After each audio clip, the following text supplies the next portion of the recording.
Bien, queridos hermanos y hermanas, en este capítulo 13 que ya habíamos empezado la semana anterior, tenemos una enseñanza resumida de la conducta del cristiano con relación, en primer término, a las autoridades que nos gobiernan, pero también, por otra parte, una relación que sea decente y amistosa con aquellos que nos rodean en medio del mundo en que vivimos.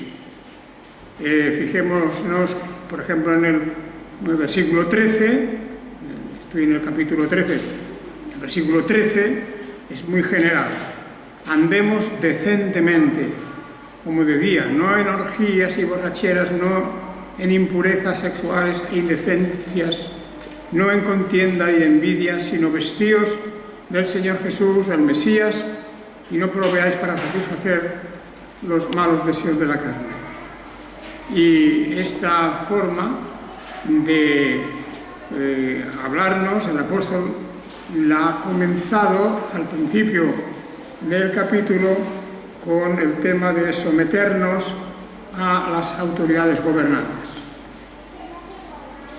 Por lo tanto, como dije ya anteriormente, la Biblia nos habla de cuestiones políticas, es decir, el deber que tenemos de someternos a las autoridades que nos gobiernan, puesto que dice no existe autoridad, no hay autoridad sino de Dios, y las que existen por Dios son instituidas. Dice el capítulo 13, versículo 1, del que comentamos el otro día. Es un texto muy claro, muy radical por otra parte, porque dice que no hay autoridades sino de Dios. Es decir, que cualquier autoridad que existe, hemos de recordar que está instalada y ha llegado a ese lugar y a esa posición porque Dios ha querido y Dios la ha puesto. Incluso los antiguos tiranos o los modernos tiranos, puesto que en muchos países del mundo hoy gobiernan auténticos tiranos que tienen a su población sojuzgada y haciéndoles pasar terribles situaciones de violencia, de falta de medios, de carencia de alimentos, de medicamentos, etcétera, etcétera. Pero el texto no nos deja lugar a dudas. No olvidemos que cuando el apóstol está escribiendo esta carta, ya el Imperio Romano ha desatado algunas persecuciones contra los cristianos. Y en el ambiente general, en el imperio, era que el cristianismo era contrario a la religión de los gobernantes, a la religión imperial, al politeísmo y sobre todo a la adoración al propio emperador como un dios. Eso ya estaba, era la ley. Y sin embargo, el apóstol Pablo toma aquí muy seriamente la cuestión de obedecer a las autoridades gobernantes, porque no hay autoridad sino de Dios. Incluye todo. Aunque eso, cuidado con esta cuestión, no justifica cada acción, cada decisión que esas autoridades tomen. Han sido puestos por Dios, tienen que realizar una tarea como es la de gobernar un país, pero no todo lo que hacen es aprobado por Dios. No todo lo que hacen está justificado y por lo tanto son reos también del juicio de Dios en su tiempo.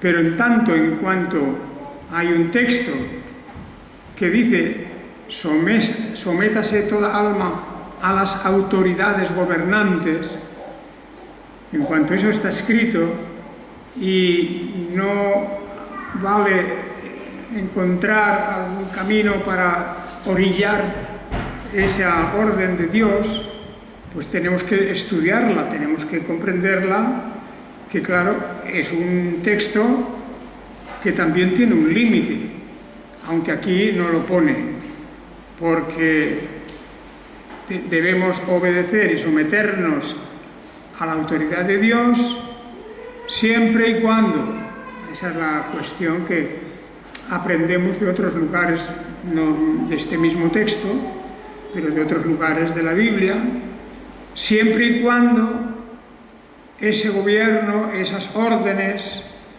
estén en conformidad con la ley de Dios.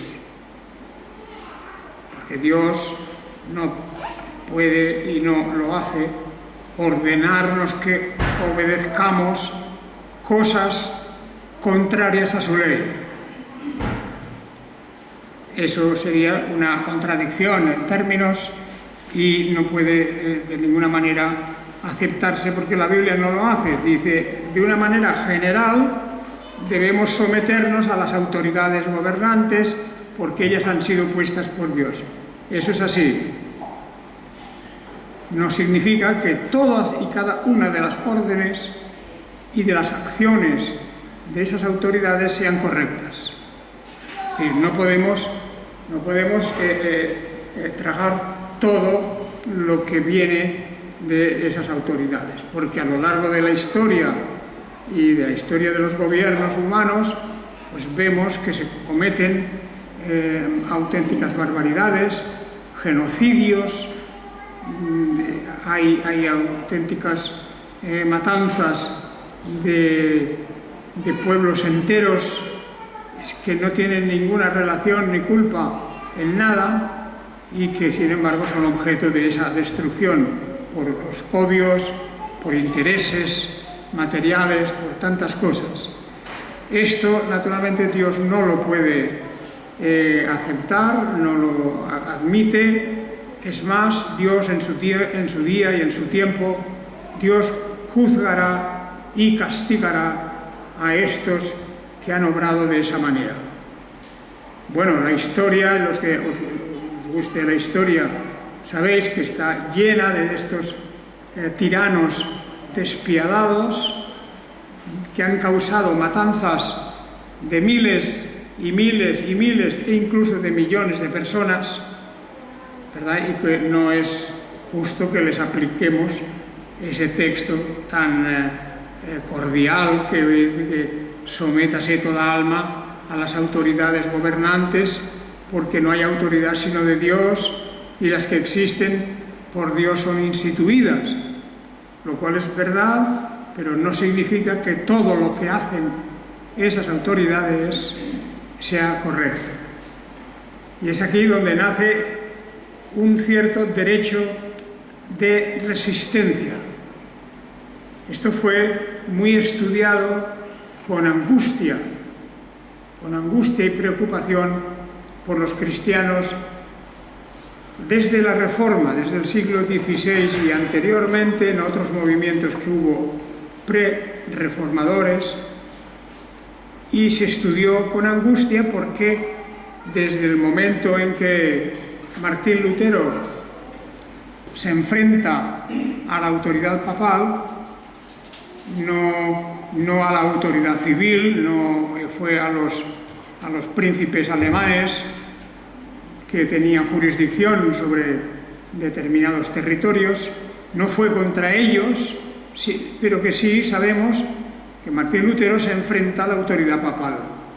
La autoridad del Papa era tan grande que los mismos príncipes, los mismos reyes temblaban ante esa autoridad, porque sabían muy bien que el Papa tenía una autoridad que llegaba hasta el punto de que, excomulgando a alguien, a un rey, por ejemplo, los ciudadanos, los súbditos de ese rey quedaban libres de la obediencia al rey, porque el Papa lo había liberado esa cláusula de obediencia. De manera que tenemos ahí un hecho que es que desde la Reforma hay conflictos continuos con los príncipes. Y Martín Lutero, recordaréis, se enfrenta a uno de ellos, y también ocurre que un delegado del Papa acude a un debate, a una sesión de discusión teológica en presencia de aquel príncipe o rey, ¿verdad? Y no pudieron ponerse de acuerdo, y Martín Lutero dijo que él no podía atropellar su conciencia y aceptar lo que era contrario a la palabra de Dios. Y a partir de ese momento comienza una persecución. Y Martín Lutero tiene que refugiarse y durante mucho tiempo estar escondido. Y bien, ahí tenemos una historia que comenzará a repetirse en muchos lugares de Europa. Porque todos los que fueron seguidores de Martín Lutero en los diversos países, incluyendo en la misma España y Portugal y Italia y todos estos lugares, se vieron allí los cristianos sometidos a las persecuciones.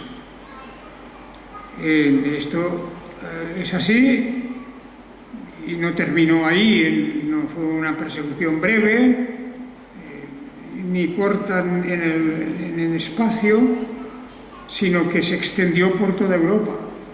Y todo el siglo XVI, el siglo XVII, fue Europa una hoguera terrible de luchas entre las naciones, unas quedaron del lado católico y por lo tanto con su obediencia al Papa, otras quedaron del lado protestante, y estas naciones que quedaron del lado protestante pues no tenían un papa, pero sí que tenían sus pastores y tenían sus gobernantes que también habían aceptado las doctrinas de la Reforma.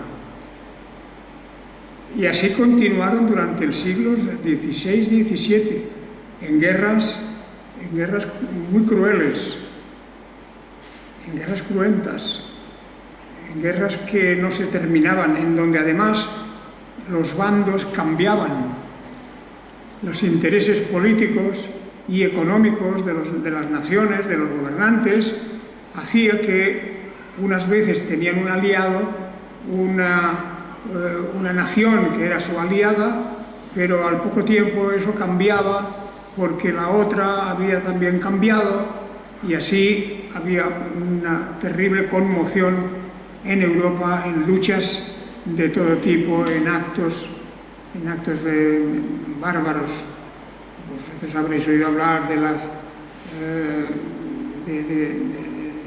todo aquello que significó la matanza de príncipes, de nobles, etcétera, en aquella terrible noche cuando el almirante francés Coligny fue asesinado en su propia casa. Y bien, eso es una realidad, y también el fuego de la guerra se fue extendiendo. Siempre en el fondo estaba la cuestión esa: es necesario adorar a Dios antes que a los hombres. Y los apóstoles ya vieron eso muy claro. Y esas luchas, esas guerras, parece increíble, pero se celebraban no solamente de católicos contra protestantes o viceversa, es que también eran entre ellos mismos. En el bando católico pues hubo también sus roces, porque los reyes de España, por ejemplo, no estaban de acuerdo con el Papa y enviaron sus ejércitos a Roma y saquearon Roma, y ahí eso fue entre católicos. Pero también en el bando protestante hubieron luchas igualmente fratricidas y de los mismos contendientes de una religión. Es decir, las guerras que se celebran, que se producen en la Gran Bretaña, en las Islas Británicas, donde Enrique VIII se nombra jefe de la Iglesia, no solamente jefe del Estado, sino jefe de la Iglesia. Él ordena obispos, él rechaza obispos, él decide en sus territorios cómo se debe hacer todo, incluso el culto, incluso cómo deben vestir los ministros del culto y todas las costumbres, etcétera, todo regulado por este rey Enrique VIII, que verdaderamente es un tirano, un auténtico tirano, y que no duda en apoderarse de todo el poder de la Iglesia, así como también del poder de sus territorios y de los que intenta conquistar. De lo que ya he hablado muchas veces, os he puesto como ejemplo, así fueron las luchas entre Inglaterra y Escocia, que en principio los habitantes de Inglaterra y de Escocia eran protestantes. Todos ellos habían abrazado las doctrinas de la Reforma, unos con un matiz, otros con otro matiz. En Inglaterra fue todo dirigido por el rey Enrique VIII. Esto fue, diríamos, la diferencia. Eran la dinastía de los Tudor, y ellos se nombraron jefes y cabezas de la Iglesia y jefes y cabezas del Estado. Y los cristianos ingleses, unos lo aceptaron esto, pero otros no. Y eso les llevó a enfrentarse al monarca. Y en la propia Inglaterra hay una revolución, hay un ataque a la autoridad del rey, una desobediencia a la autoridad del rey, puesto que éste se había erigido en cabeza de la Iglesia. Y los cristianos dijeron: solamente reconocemos una cabeza en la Iglesia, que es Jesucristo, y las doctrinas y las órdenes que recibimos desde este monarca Enrique VIII no son conforme a las Escrituras. Bien, eso es una excepción que ya los apóstoles, os acordaréis, habían esgrimido delante del Sanedrín, de los ancianos del judaísmo. Les habían dicho: no es necesario obedecer a Dios antes que a los hombres. Y ellos decían: sí, es verdad, hay que obedecer a los hombres, como leemos aquí en Romanos 13, que hay que someterse a las autoridades, hay que obedecerlas, pero cuando llegamos al punto del choque de las competencias entre los gobernantes religiosos y los gobernantes civiles, que han sido puestos también por Dios, pues hay que decir, depende quién se somete a la vez a la voluntad divina y a la doctrina de Dios. Así que ese conflicto se fue extendiendo como un reguero de pólvora por toda Europa. Los ingleses, primero entre ellos mismos, porque en Inglaterra se dividió la sociedad en aquellos que querían continuar con un rey y aquellos que quisieron establecer una república. Y la república era dirigida por un creyente, famoso Oliverio Cromwell, ¿verdad?, que dirige la rebelión contra el rey.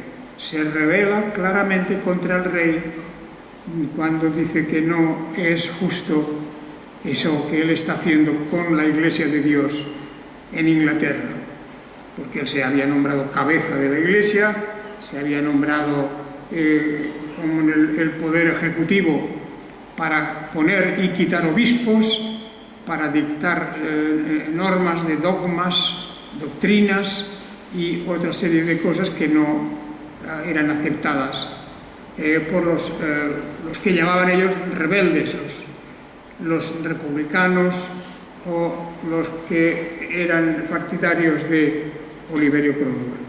Y muy poco tiempo faltó para que la chispa fuera también a Escocia. Y esa chispa en Escocia produjo un terrible incendio. Un terrible incendio porque la pretensión de los herederos de Enrique VIII, sus hijos, ¿verdad?, particularmente Carlos I, muy en particular, pues los herederos de Enrique VIII también intentaron pues volver a establecer en Escocia un sistema de gobierno de la Iglesia con obispos.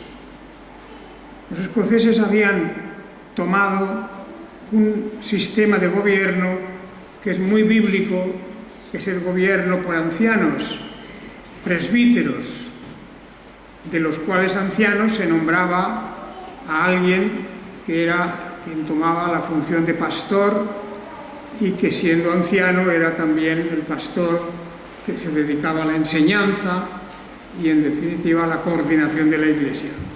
Era el sistema presbiteriano. Eso fue combatido a sangre y fuego por los anglicanos del sur, es decir, por todos los que seguían a la familia Tudor en aquella forma de gobernar la Iglesia. De manera que ahí vemos también, allí hubo otro grupo grande, toda una nación, la nación escocesa, que conocía este versículo, conocía esta parte de la Biblia de sobras.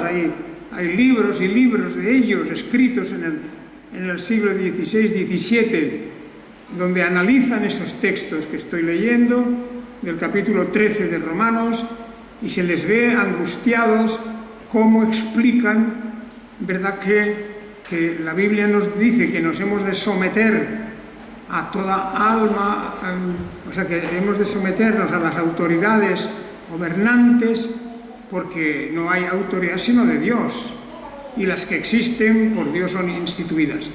Aquí hay un cierto bloqueo, porque quien lee esto y no va a explorar nada más, pues dice, cualquier rebeldía contra la autoridad es un pecado. Y también esta forma de interpretación trajo muchos problemas en la Segunda Guerra Mundial, cuando los cristianos se dividieron y unos dijeron, no, tenemos que obedecer, y otros dijeron, no podemos obedecer a los tiranos que están pisoteando las leyes de Dios. Por ejemplo, los holandeses tuvieron que soportar y sufrir la invasión alemana, la invasión nazi, y sufrieron terriblemente si no obedecían estrictamente todas las leyes, etcétera, etcétera, como por ejemplo denunciar a sus vecinos y familiares si estos no estaban de acuerdo con las decisiones y el gobierno propio de Adolfo Hitler. O sea que ya podéis imaginar que esto que está hablando aquí el apóstol en la carta a los Romanos, capítulo 13, repercutió sobre la vida de la Iglesia desde el primer siglo y en todo lo que luego fueron las grandes persecuciones, ya en el primer siglo, con la persecución primera, la de Nerón, y luego todo lo que vino encima.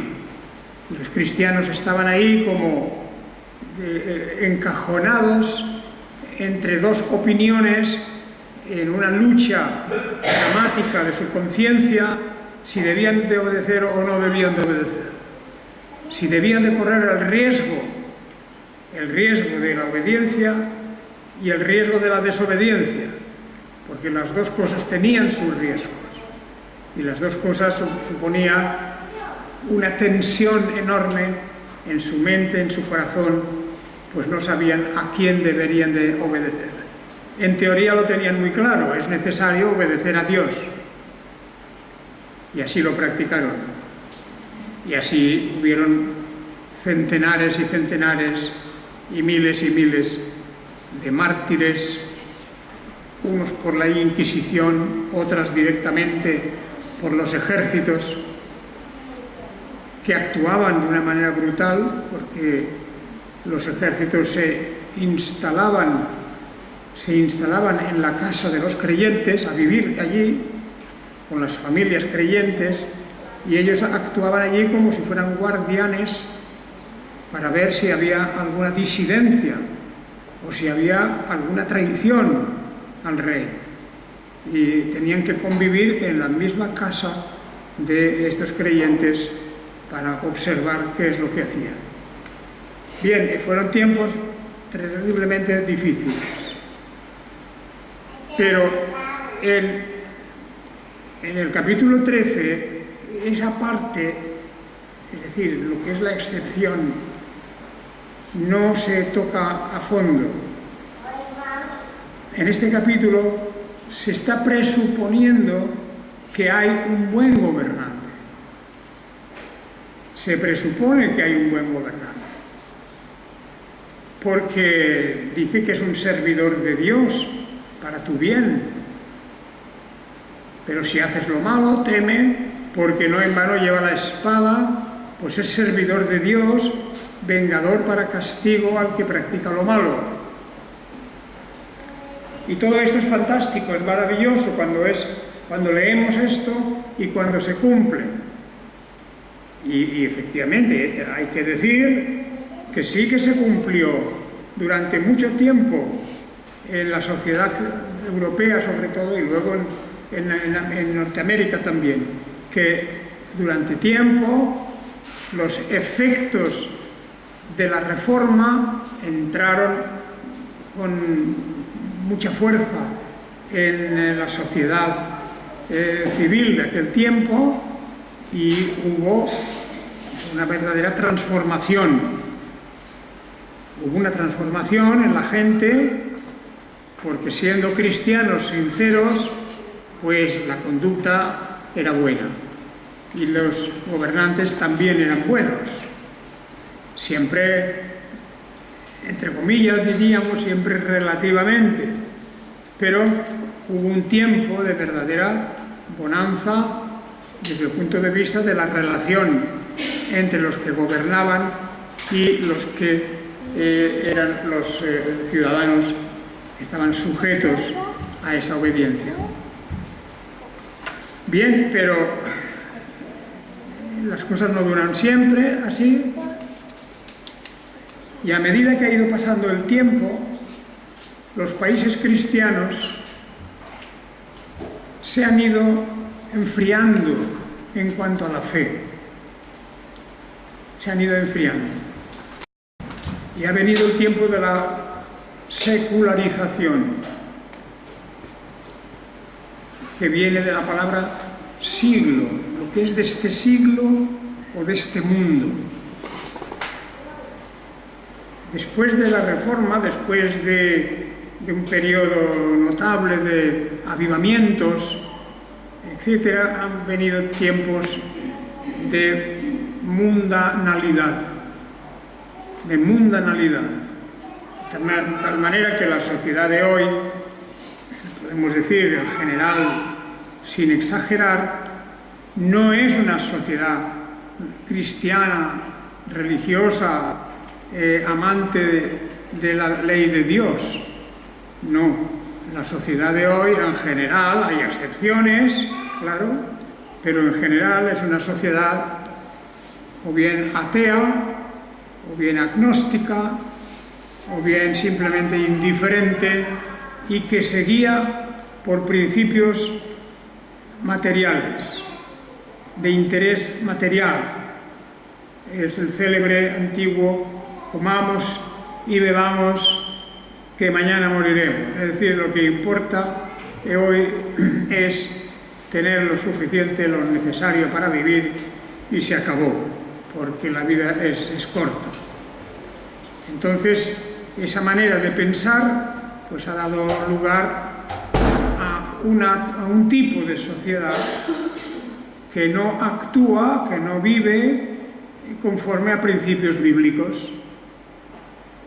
Hay algunos libritos que hemos publicado que conviene tener en cuenta, ¿verdad? Pues porque realmente es un problema. Uno de los que estuvo tratando esta cuestión fue un teólogo presbiteriano norteamericano, que era, lo conoceréis por su nombre, Francis Schaeffer, y él en sus obras de 4 o 5 volúmenes bastante densos, en esas obras él habla de todos los aspectos de la sociedad actual, todos los aspectos, y cómo en todos sus aspectos, en el artístico, en el cultural en general, en el económico, en el político, en todos, la sociedad de hoy ha abandonado los principios de la ética cristiana y, por supuesto, de la dogmática cristiana.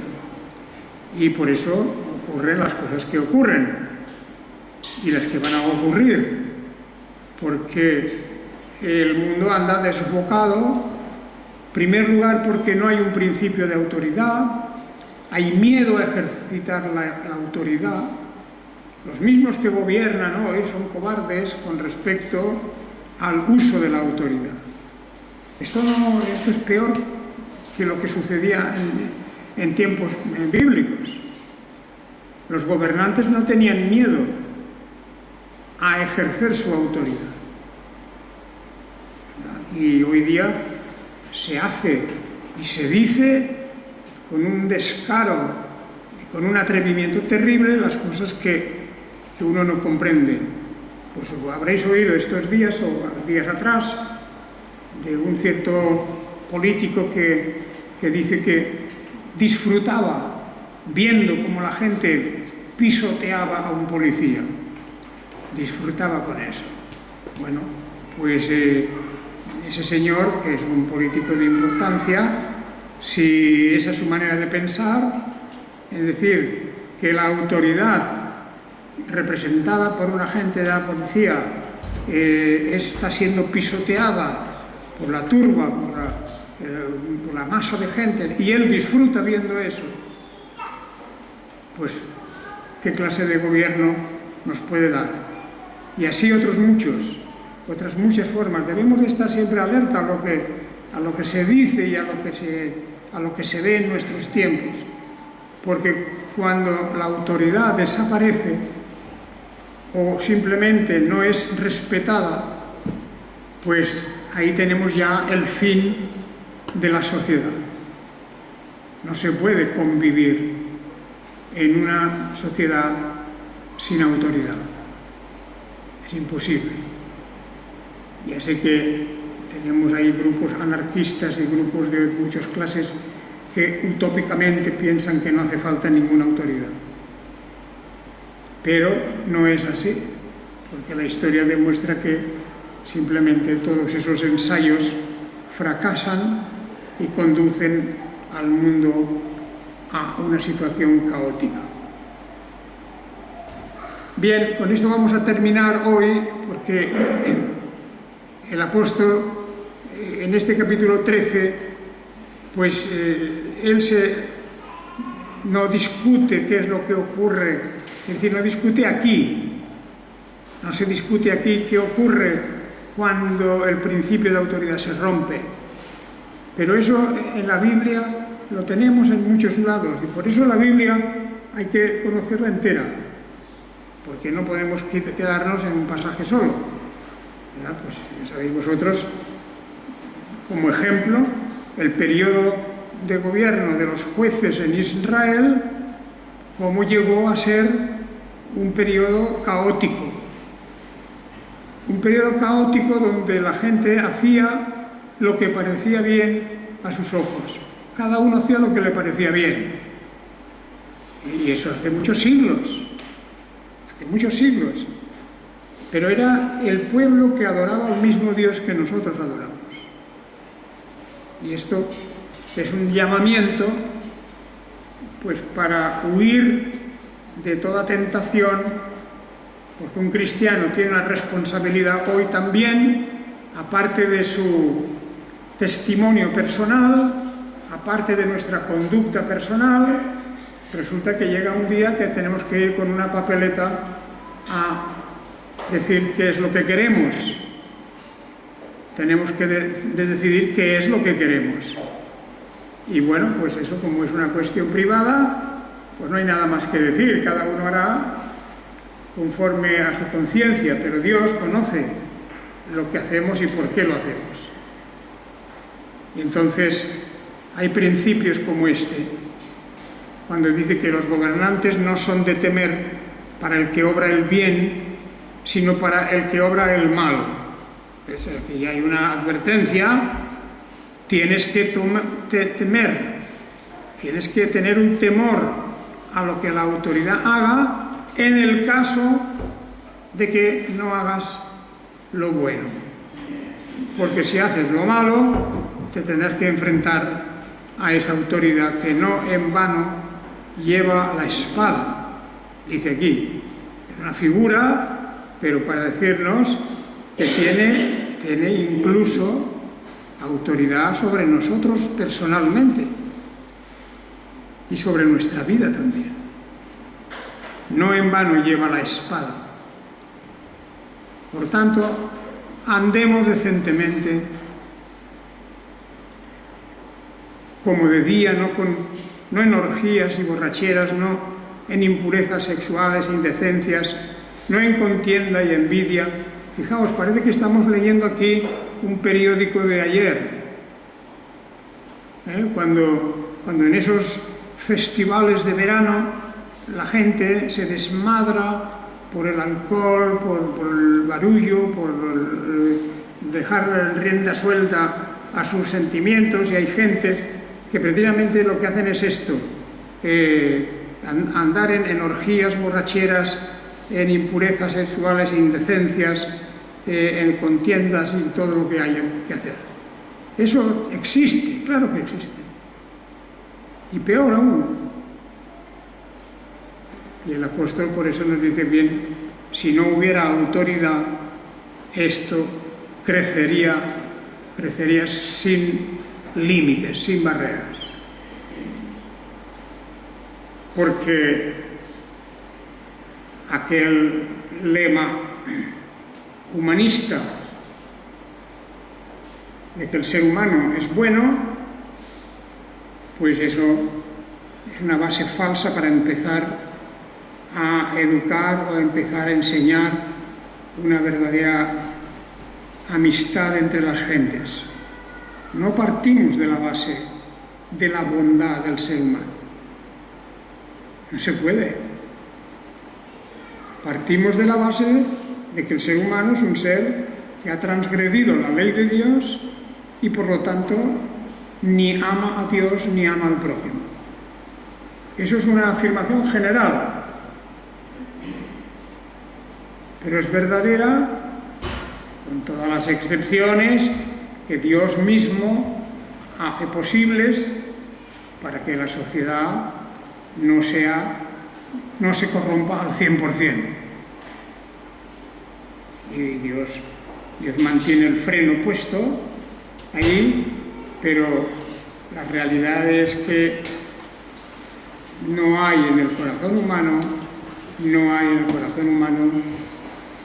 los dones y las características de una renovación o una regeneración hasta que ésta no se produce por una conversión auténtica. Y aquí dejamos este capítulo, ¿verdad? Pero os recomiendo que lo leáis y que recordéis otras partes de las Escrituras. Del Antiguo Testamento, ¿qué ocurre ¿Qué ocurre en unas naciones como son Judá y el reino de Israel en el norte? ¿Qué ocurre en estas naciones que lo tuvieron todo? Tuvieron el favor de Dios, la entrega de aquellas tierras para que habitaran en paz, para que desarrollaran una nación que fuese un testimonio a todas las naciones. ¿Qué ocurrió allí? Pues ocurrió que se apartaron de Dios y se fueron detrás de otras ideologías, de otras divinidades. Y haciendo eso, se perdió la fuerza de su testimonio y ellas mismas fueron destruidas, excepto un residuo que Dios se guardó para sí mismo. De manera que Dios os bendiga a todos y pensemos, porque vivimos en el mundo entero, ya no son las guerras de hoy, ya no son guerras de un poquito de tiempo y en un lugar más o menos pequeño, han ido creciendo. Ya vivimos en un estado permanente de guerra.